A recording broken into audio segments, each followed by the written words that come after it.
মাথার সামনে আসে দুর্গন্ধযুক্ত চেহারার দেহ নিয়ে ধমক দিয়ে বলে, ও পাপাত্তা, ইয়া আইয়াতুহান নাফসুল খাবিসা উখরুজি ইলা গাদাবিল্লাহ। হে পাপাত্তা, আল্লাহর রাগ, ক্রোধ আর গজবের দিকে বের হয়ে আয়।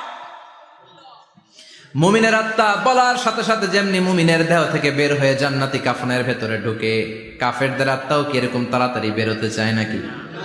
কাফেরদের আত্মা বেরোতে চায় না। ডানে দৌড়, বায়ে দৌড়, সামনে দৌড়, পেছনে দৌড়, আহা দৌড়াদৌড়ি করে। মালাকুল মাউত এটাকে টেনে হিচড়ে, একটা জীবিত ছাগলকে জবেহ না করে, জবাই না করে, তার চামড়া উল্টার দিকে টেনে হিচড়ে বের করলে ছাগলটা যত কষ্ট পায়, এর সে কম 70 গুণ বেশি কষ্ট দিয়ে কাফের মুশরিক আর গাদ্দারদের রূহ কবজ করা হয়। আল্লাহ, এই পরিস্থিতি থেকে তুমি আমাদের বাঁচাও।